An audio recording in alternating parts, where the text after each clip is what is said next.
You don't have to be emotionally unavailable, but when you're first getting to know a woman, it helps to act emotionally unavailable. Because this video proves that unfortunately, for most of the women that for our generation, for the women in our generation, they don't react to warmth. People are way too cold, way too emotionally distant. So anytime you show warmth, they perceive it as weakness, at least in the beginning. So you got to learn how to play the game correctly. And these women are going to show you now, this is dysfunctional. It's dysfunctional, but it's part of the culture. So you got to play along with it just a little bit. Let's watch this. Maybe you fall for emotionally unavailable people because you learn from an early age, in order for me to be loved, I need to work really hard for it.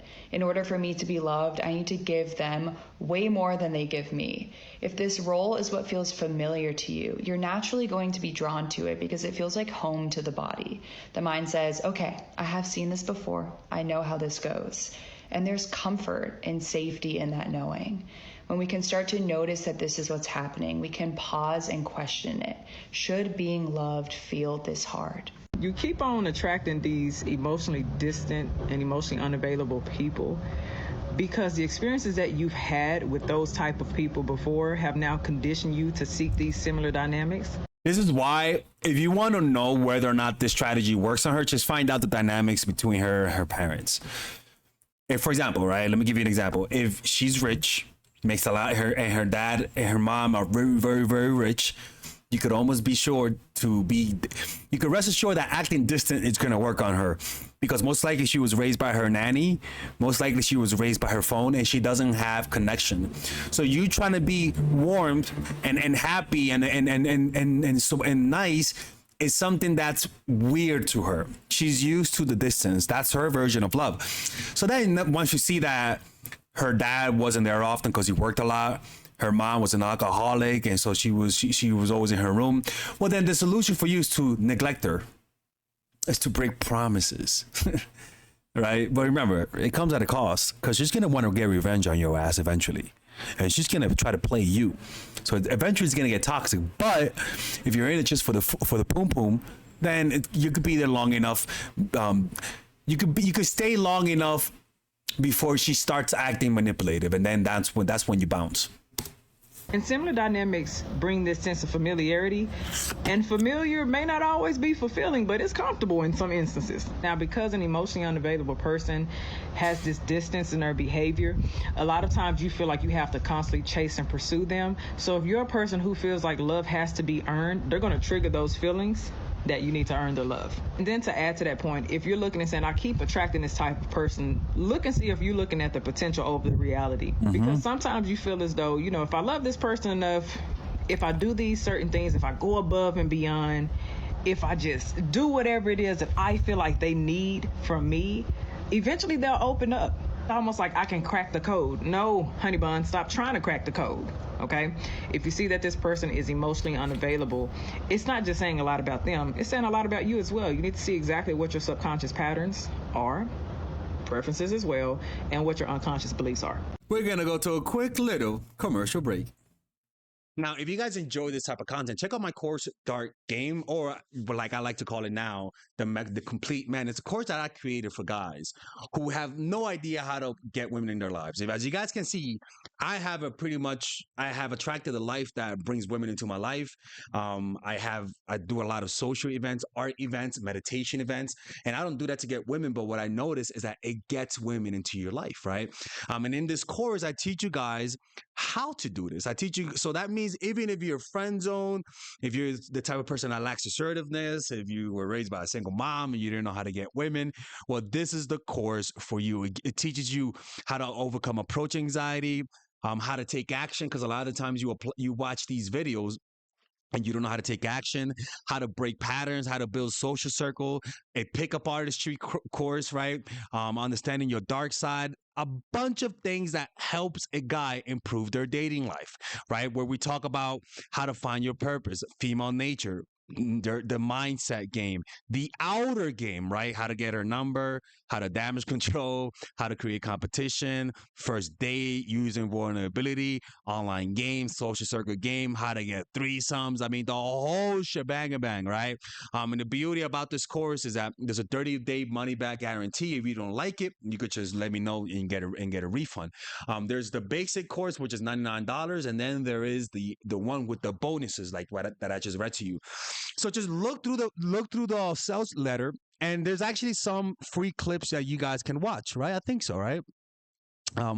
No, there isn't, but yeah, just look at it. Let me know if you what you guys think of it. You just give it a try. If you don't like it, I will give you your money back. I've always given people refunds. So yeah, man. Hopefully, I can see you guys inside, and let's get back to the video.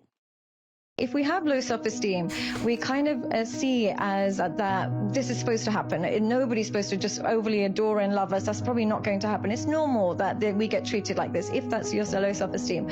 But the other thing is unavailable men, sometimes they demonstrate the idea of having options and alternatives. Their mystery makes them seem more desirable. And because of that mystery, we assume that they've got something interesting going on, they've got alternatives, there's something about them that's making them busy and making them dismissive.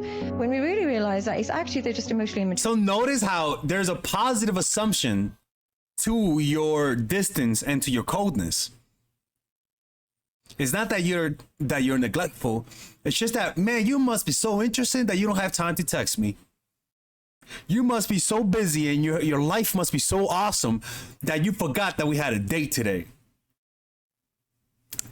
And it makes them more attracted to you when that happens. But remember, you're dealing with an insecure person. They're going to want to get revenge on you eventually. She's going to eventually want to hurt you because you're hurting her. Like, these things don't just, you don't just do things without getting something in return. They're not this special guy that's got a million things going and his work is taking over and he's so busy. Actually, he's just emotionally immature. He doesn't know how to commit. He doesn't know how to ward off alternatives and just focus on one person at the time. When you realize that it's actually a signal of emotional immaturity than desirability, we actually won't be so attracted to that person who can't communicate in a healthy way. Literally nothing more attractive than a man that can really just keep his cool and talk to you calm when y'all are in a disagreement. Nothing sets him off. He doesn't get disrespectful. He's cool, calm, and collected the whole time. He doesn't call you out your name. He doesn't let nothing get him out of character. Just because it's the maturity, you know? He's just responding to you with patience, and like his rationality is like just. If you notice, the one thing that these women want is mature men, right? And some women, low self-esteem misinterprets mature man for a man who's emotionally unavailable. High self-esteem interprets cool, not calling you out on your name, right? Patience as maturity, right? It just depends on their self-esteem. See what I'm saying? Like, an immature woman will find your your calmness, as you being a wimp, as you not caring enough. Like, it's how she interprets you. It's pretty much a reflection of her self-esteem, pretty much.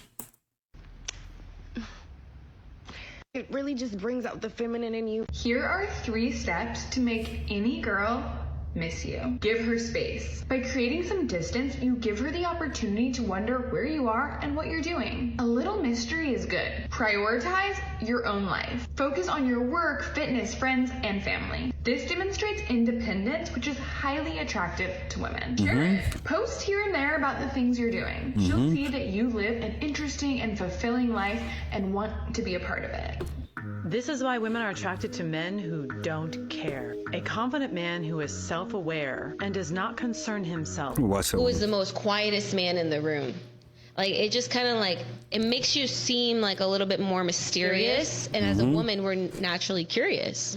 So I feel like we just want to know more about that person. Everybody always wants to know the answer to the question, why do we chase after the most emotionally unavailable, toxic, manipulative, bad boy kind of men? Like, why is it more fun to go after those guys than a nice guy?